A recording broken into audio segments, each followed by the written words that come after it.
RCR presenta Perú 2030, programa sobre la reforma del Estado, la descentralización, la modernización de la gestión pública, el desarrollo regional y local en el marco de los 17 Objetivos de Desarrollo Sostenible de la Agenda 2030. Información, entrevistas, análisis y debates.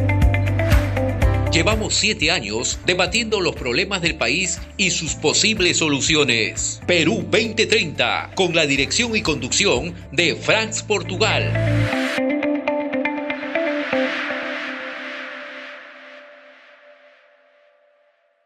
Bien, vamos entonces a nuestra mesa central de hoy día, situación política y perspectiva del país en el próximo periodo.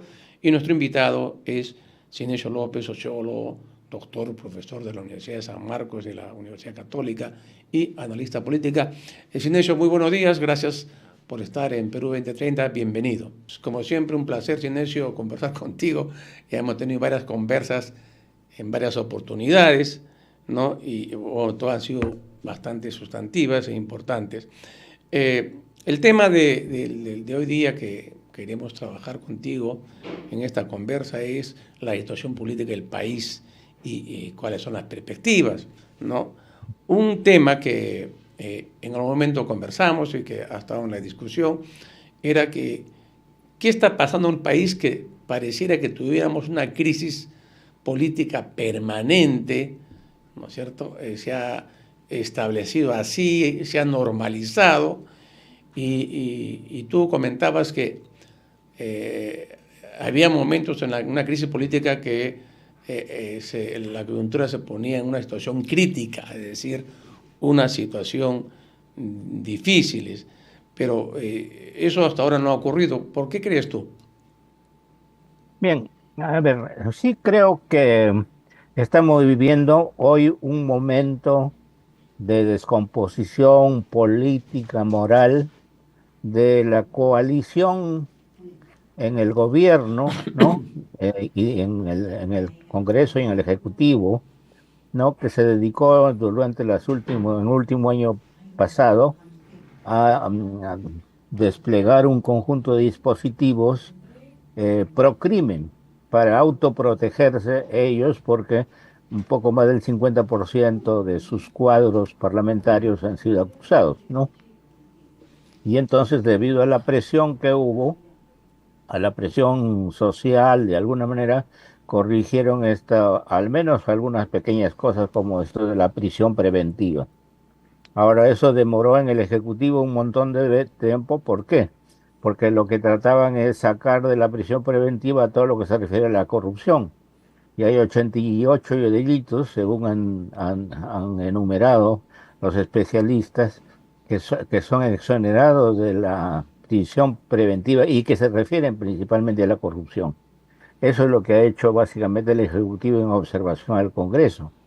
Bueno, pero entonces están en la podredumbre que se mueven y quieren mantenerla allí, pero digamos, y eso obviamente ha estimulado el crimen también en los sectores, en ciertos sectores sociales donde ha habido, pues, donde hay lumpen, descomposición social también, en fin, ¿no? Y yo creo que esa es la etapa que estamos viviendo en este momento, que es parte de una larga crisis, de una larga coyuntura crítica que se inicia el 21, ¿no?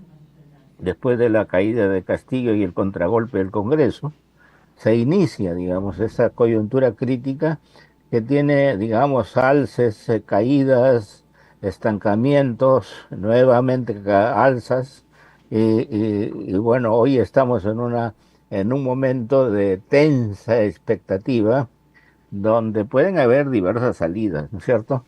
O sea, donde puede, y digamos, eso habría que analizarlo con más detalle, ¿no? Ahora bien, este ciclo que tú señalas que inicia el 2021, sí, porque sería difícil entender, ¿no es cierto?, este proceso, ¿no?, de Pedro Castillo y Dina Boluarte. Ha sido un solo proceso, ¿no?, pero, y que terminaría el 2026. Pero se iniciaría un ciclo dentro de este ciclo en abril de este año al convocarse a las elecciones, ¿no? Ese ciclo que terminaría en julio del año 2026, con la elección del presidente de la República y del nuevo Congreso bicameral. Así es entonces, vamos a entrar a una fase de silencio que va a reconfigurar un poco esta situación de crisis permanente. Pero, dada la subordinación del Ejecutivo al Legislativo y la pérdida de ese equilibrio de poderes, ¿no? ¿Consideras que estamos frente a una redefinición estructural del sistema político peruano, ¿no? Es un síntoma de un modelo parlamentario encubierto, más bien un deterioro de la democracia presidencialista tradicional en el país? A ver, permíteme, Franz, esclarecer mi punto de vista sobre el problema de la coyuntura crítica. Ok.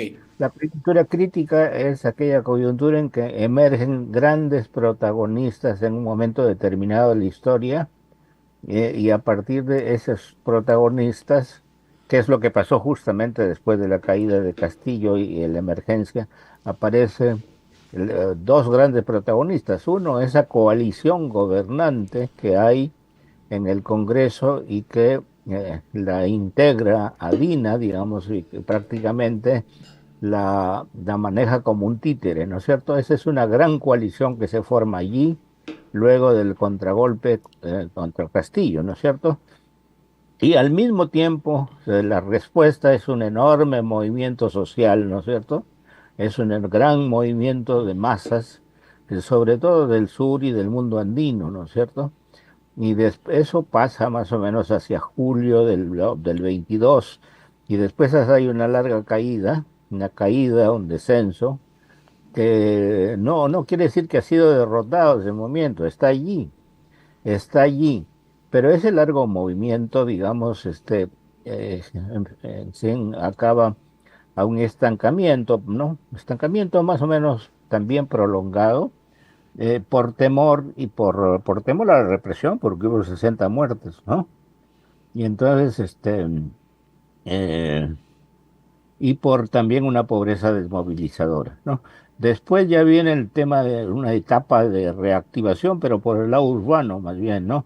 Debido a las extorsiones, a los sicariatos, y entonces comienza la ira social a desplazarse a las ciudades. En Lima y más o menos unas 10 ciudades importantes del país suceden grandes movilizaciones, no solamente de transportistas, sino de comerciantes, en fin, ¿no? De la gente importante de la vida urbana. Entonces yo creo que en ese lapso, al mismo tiempo, se comienzan a elaborar las leyes que he señalado. Y entonces ahora lo que pasa es que estamos en otra etapa ya de donde hay una descomposición de esa coalición social y política que maneja el país, digamos, ¿no? Esa coalición que es de derecha más el serronismo, esa es la coalición, digamos, que ha mostrado toda la podredumbre que hay en la escena oficial, ¿no? Y que obviamente autoriza a sectores de la podredumbre de la vida social también a que tengamos prácticamente un país en emergencia debido al crimen, ¿no es cierto? Uh-huh. Y entonces, y sin embargo, los actores de la escena social lo que quisieran es subsistir. Es obvio que, digamos, hay varias salidas. Una de las salidas es la que tú señalas, que vayamos ya al proceso electoral, pero digamos el 26. Pero hay otros dos escenarios posibles, digamos, ¿no? A ver, un primer escenario es el que este año, pero después de la convocatoria de elecciones, la coalición que manda en el país y que está en el Congreso prescinda de los servicios de DINA, que para ella es un mal necesario, para esa coalición es un mal necesario, no le es útil ya, y entonces puede prescindir de ella, porque de esa manera también incluso pareciera que se va a limpiar del peso de un muerto que significa la presidencia y el ejecutivo, ¿no? Que se dedicó, como digo, estos meses a hurgar y tratar de exonerar 88 delitos de corrupción y devolver al Congreso observada la ley que había corregido el mismo Congreso. Bueno, yo creo entonces que esa es una salida. La otra salida es que debido a ese hecho que se va a producir seguramente, entonces puede haber, digamos, un conjunto de iras, ¿no? Un conjunto de iras que se articulan, la del mundo andino y la de la costa, ¿no es cierto? Yo creo que, fíjese, para que se mueva un país necesitas indignación por un lado, pero también necesitas esperanza, ¿no es cierto? Que son esas dos cosas las que mueven el país, o cualquier país, indignación y esperanza. Indignación existe, es indiscutible. El hecho de que casi tengan cero de aprobación, ¿no es cierto? De eso de 3%, eso está en el margen del error, ¿no es cierto? Ese hecho significa porque están en el aire, ¿no es cierto?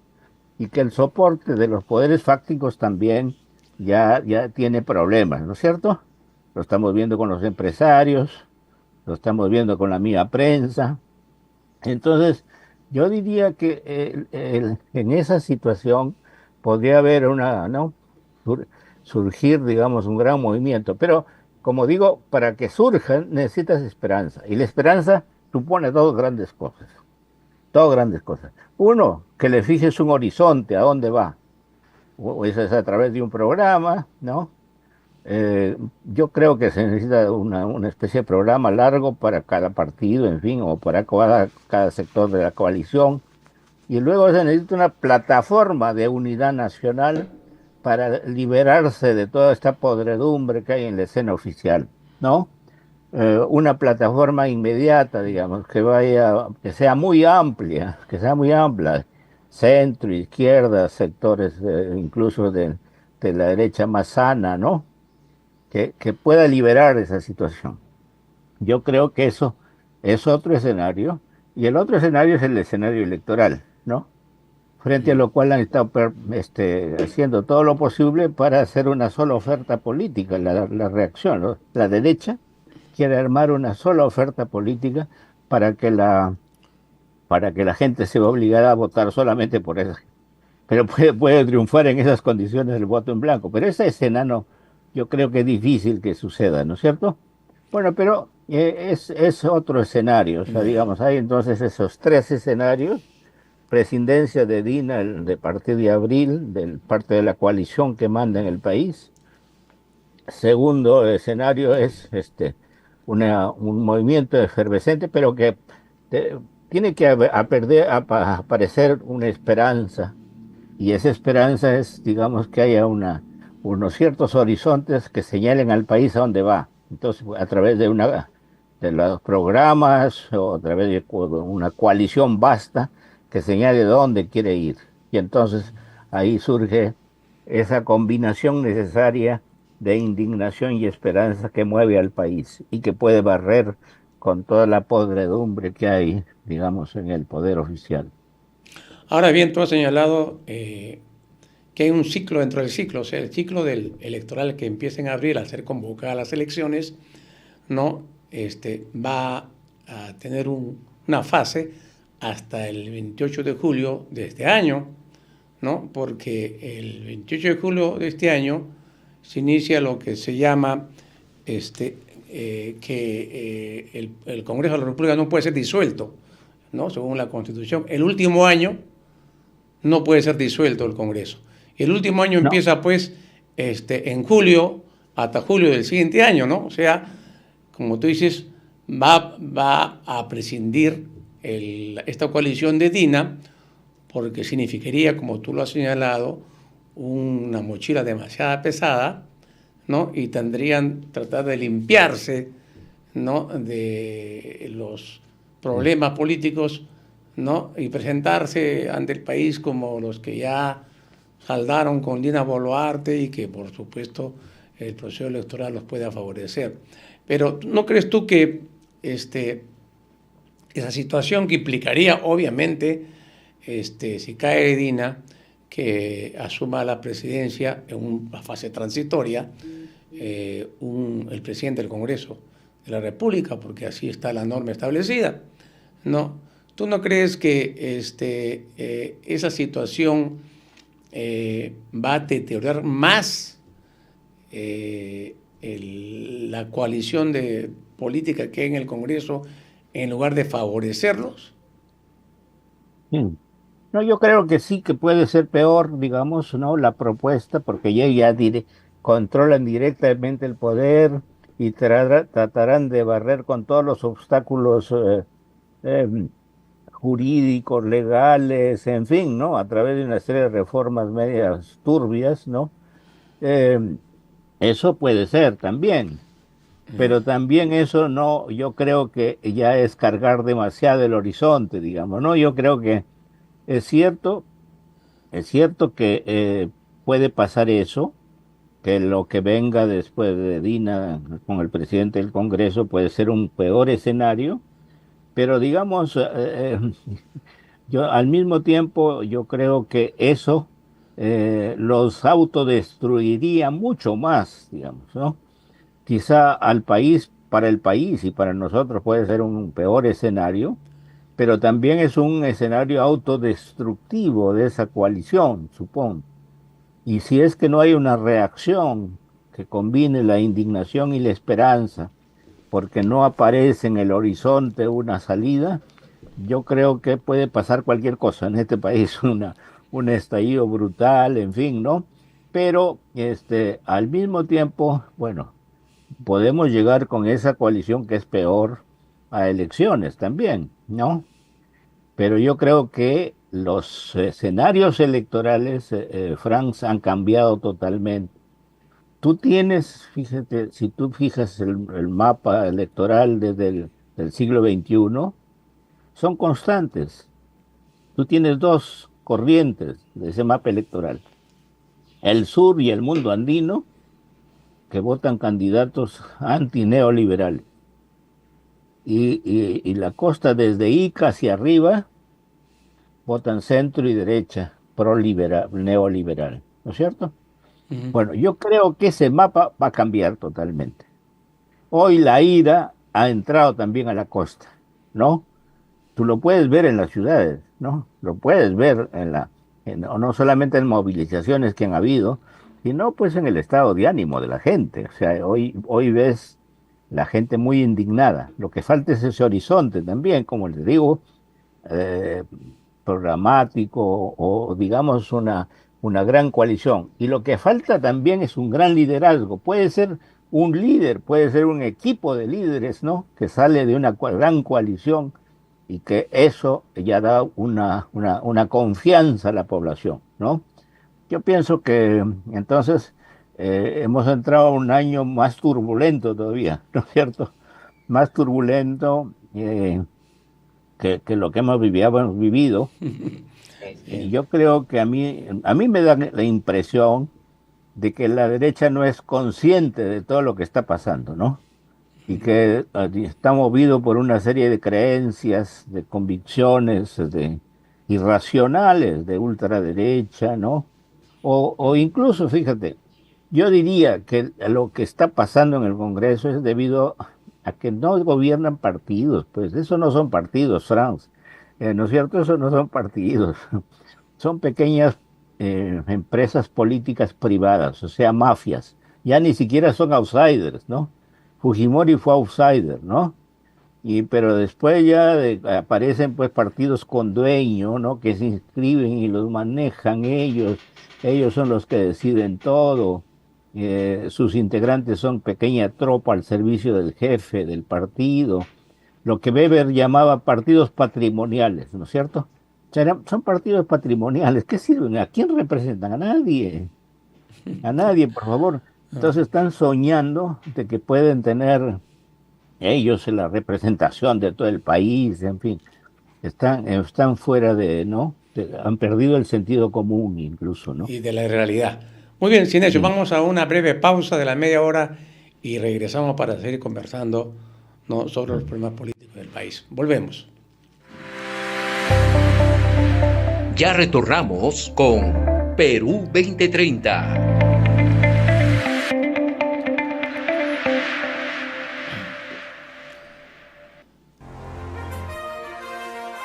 RCR, Red de Comunicación Regional, la red que comunica y une al Perú. Integramos y damos voz a las comunidades más alejadas del Perú. Más de 40 emisoras de radio, 30 estaciones de televisión y nuestras redes sociales se unen a diario con la señal de RCR. Integramos a más de 400 localidades en costa, sierra y selva. RCR, Red de Comunicación Regional, la red que comunica y une al Perú.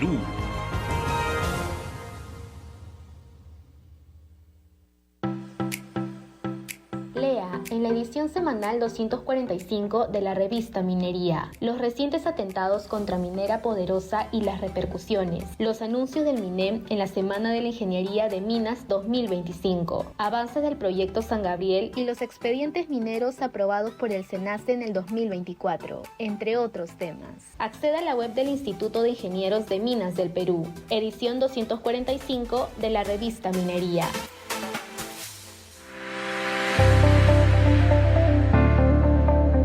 Sigamos con Perú 2030.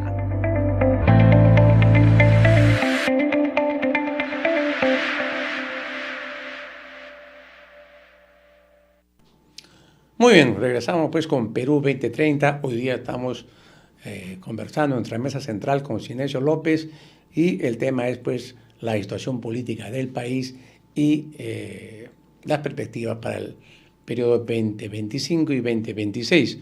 Muy bien, un tema que has tratado, Sinesio, es el tema del movimiento popular, ¿no?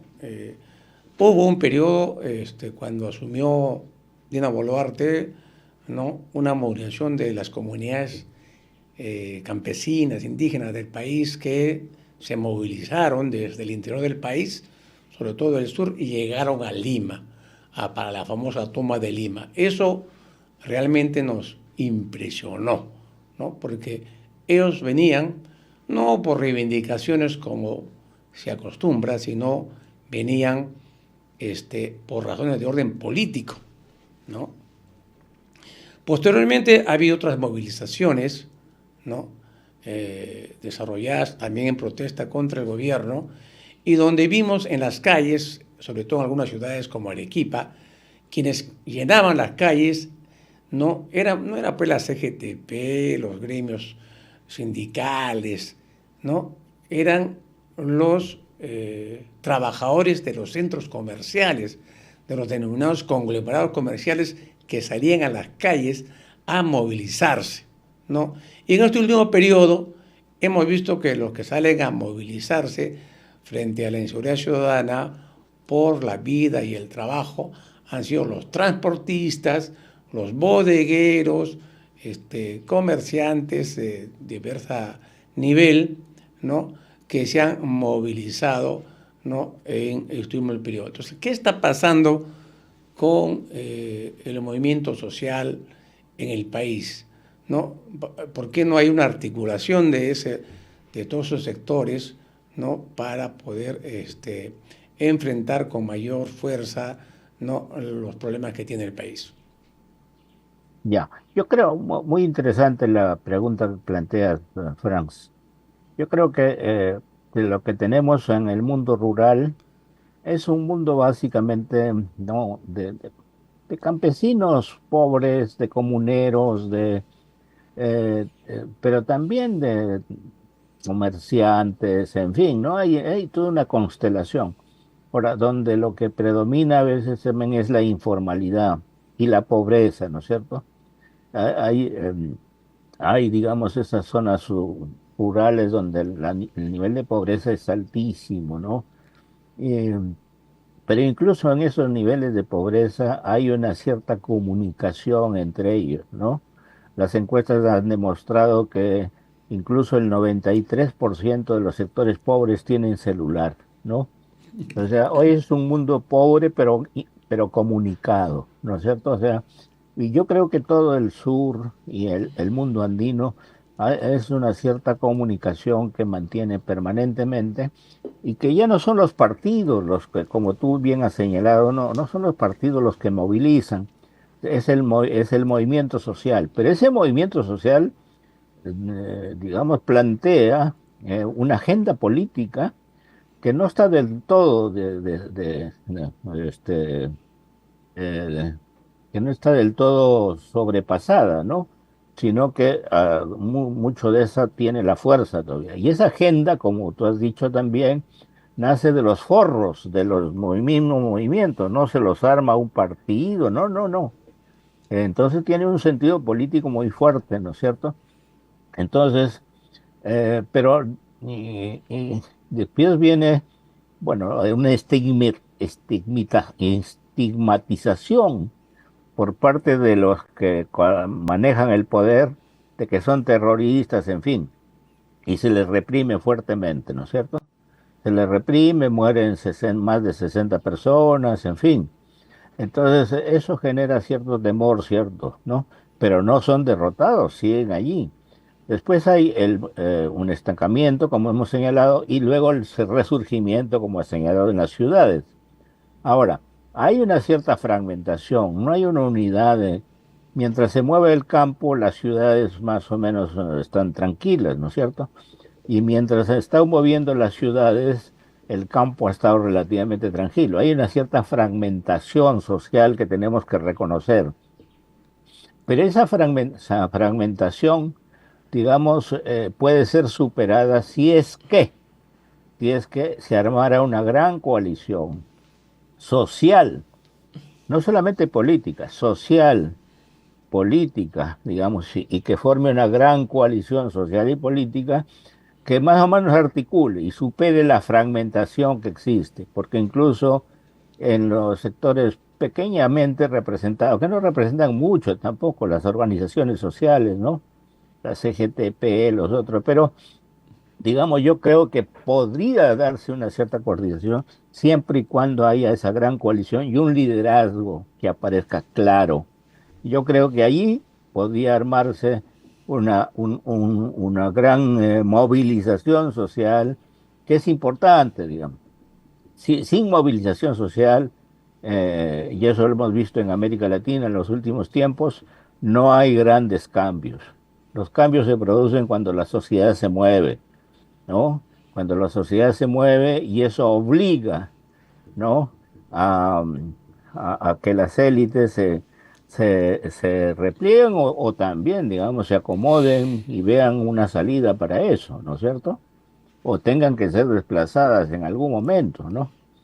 Ahora, yo creo que entonces eso es lo que pasa. Yo insisto, una sociedad se mueve cuando hay indignación y esperanza. Y la esperanza surge cuando se tiene un programa, una ruta donde ir y hay un liderazgo muy fuerte, que puede ser un individual o colectivo, digamos, que les señala, que los guía, que los orienta, ¿no?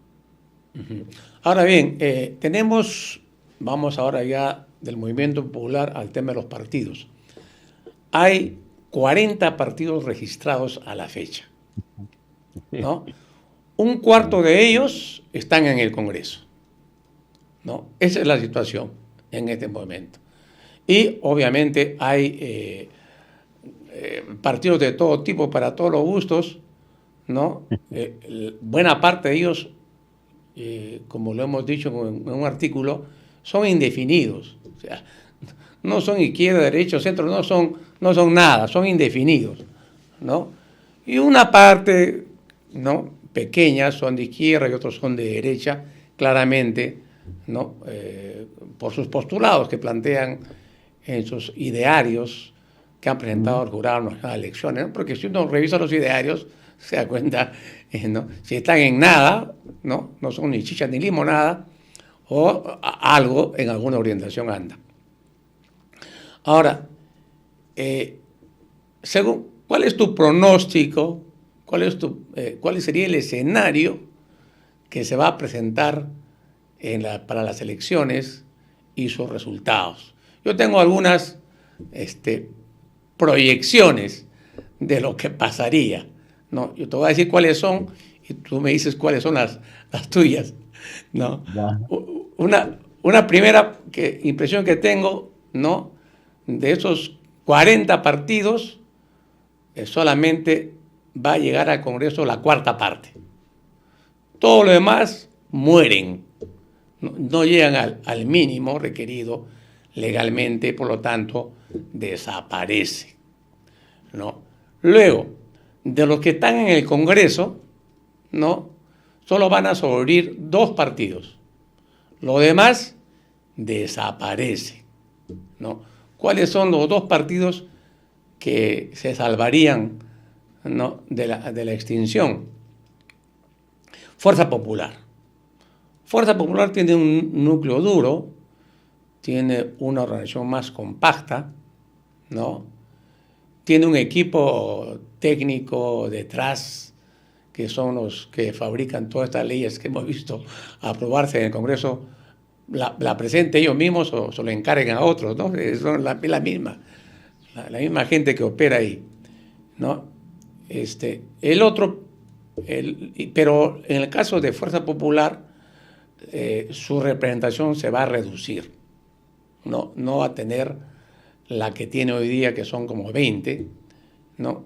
Tendrá quizá unos 15 en el mejor de los casos, ¿no? Y el otro es Acuña, ¿no? Porque tiene una organización nacional bastante organizada y obviamente tiene muchos recursos, ¿no? Se dice que cuando define sus candidatos, Acuña, pues reparte la bolsa de financiamiento correspondiente, ¿no? Así cuentan, ¿no?, los que están al interior del país, ¿no? Pero el problema de Acuña es que tiene una mochila recontra pesada porque está cogobernando en el Ejecutivo con Dina Boluarte, ¿no?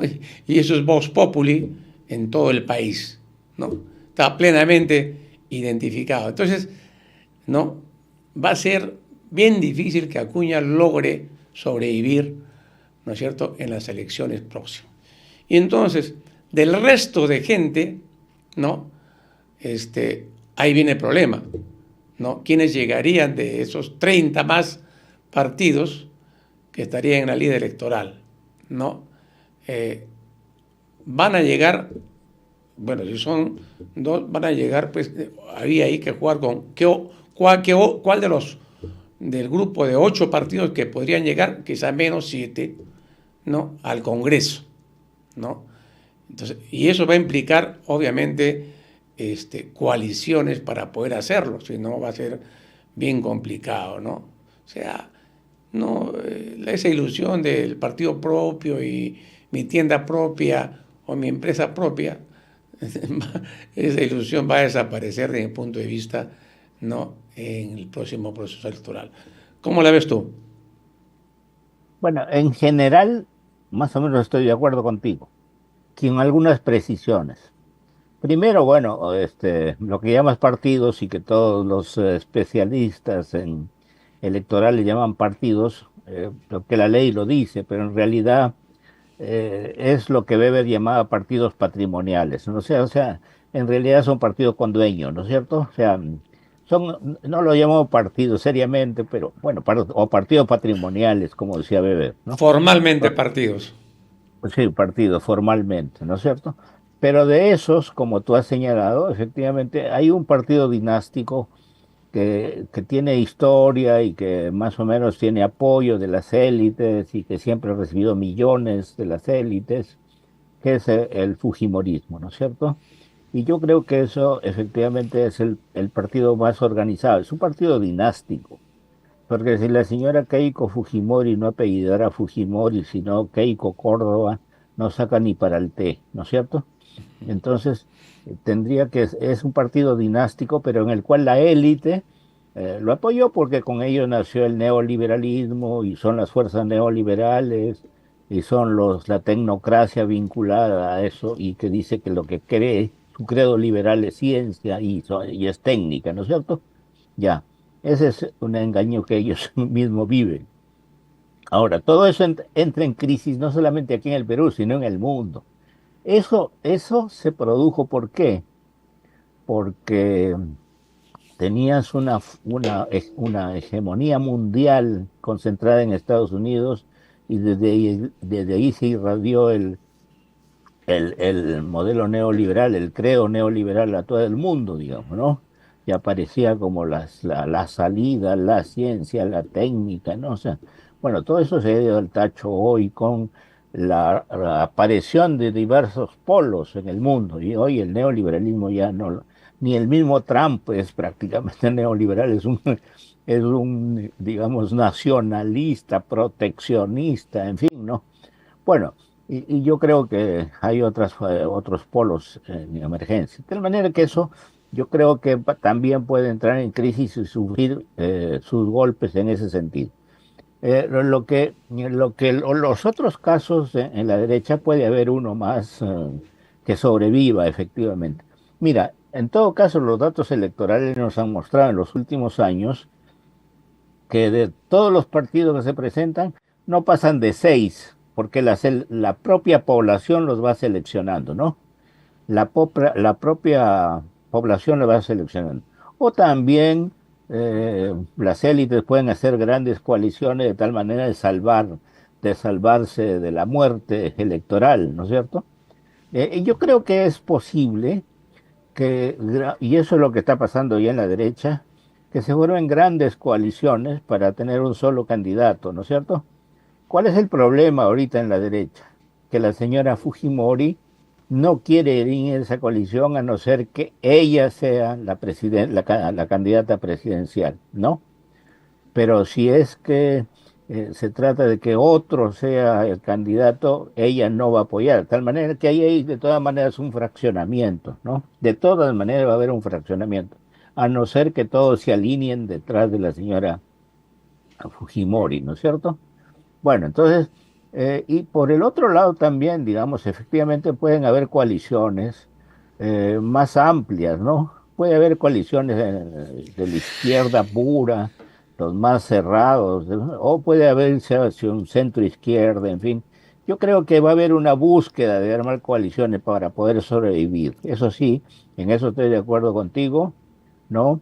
Ahora, ¿cuáles de esos van a ser? Digamos, yo creo que depende de su anclaje, de su vinculación con el mundo social. Tendrían que darle una salida a ese mundo social, tanto rural como urbano, y tratar de que su fuerza venga de allí, ¿no?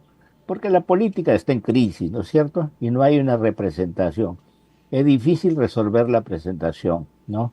Y entonces, en poco tiempo, aunque yo creo que tiene que resolverse. No se puede hacer política, ni se puede hacer democracia sin representación. Entonces ahora estamos viviendo lo peor de la crisis de representación, es un colapso total, ¿no? Pero no solamente en el mundo político, sino también en el mundo social hay un problema de representaciones, ¿no es cierto?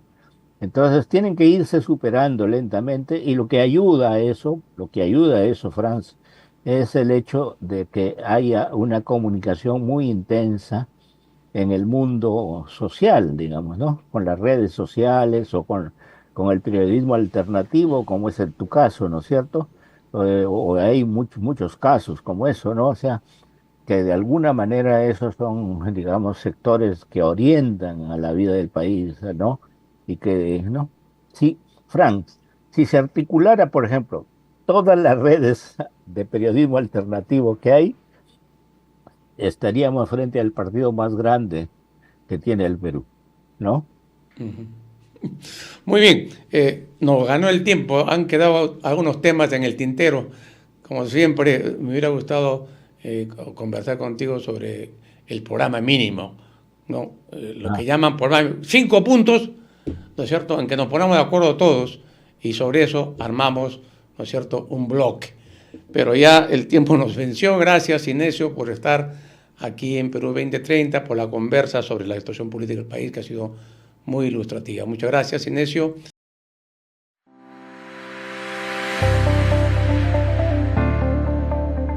RCR presentó Perú 2030. Retornamos en nuestra próxima edición con más información, entrevistas, análisis y debates sobre los problemas del país y sus posibles soluciones. Perú 2030.